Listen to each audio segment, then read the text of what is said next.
Inspiration chassidique du jour 26 Tishri.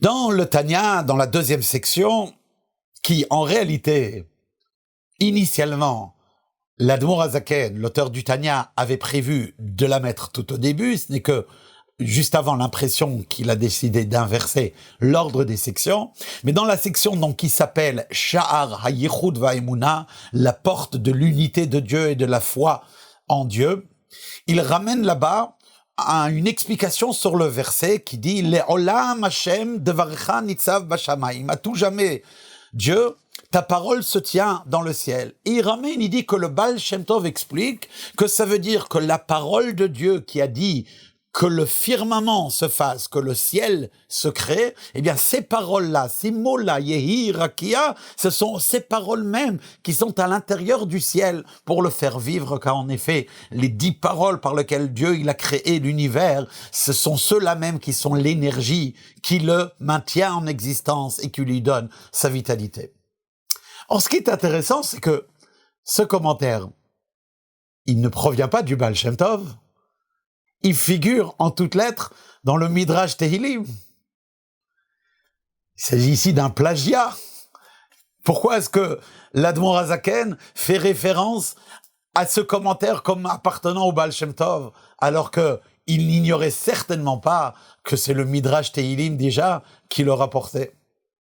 Mais l'explication, elle est la suivante. On retrouve chez beaucoup de maîtres que lorsqu'ils ont écrit des Sfarim, ils ont écrit des livres, ils ont voulu, au début du livre, faire état d'un maître qu'ils avaient ou d'une personne qui était proche. Ainsi, Rashi, lorsqu'il commence la Torah, il va commencer la Torah avec un commentaire de Rabbi Yitzhak.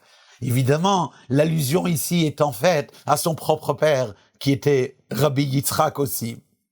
Et c'est ainsi que le Admor Hazaken aussi, lorsqu'il a commencé à écrire le Tanya, car cette section-là était le début de ce qu'il a écrit, il voulait tout de suite citer le Baal Shem Tov.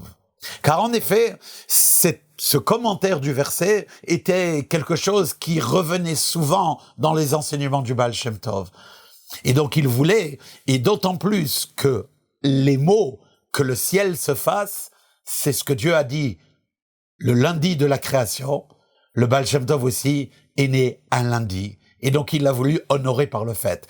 Le Rabbi fait remarquer que déjà dans Pirkei Avot, on retrouve cette idée que lorsque quelqu'un a l'habitude de répéter une certaine phrase, une certaine idée, elle finit par être donnée à son nom. Comme par exemple dans Pirkei Avot au 4e chapitre, où on nous rapporte que Shmuel HaKatan avait l'habitude de dire Binefol Oivecha, etc. Au fait, il avait l'habitude de dire un verset, mais on dit Shmuel HaKatan le dit. Et ainsi aussi l'Admor Hazaken voulait inscrire dans son livre le Baal Shem Tov, son maître. Kol Tov.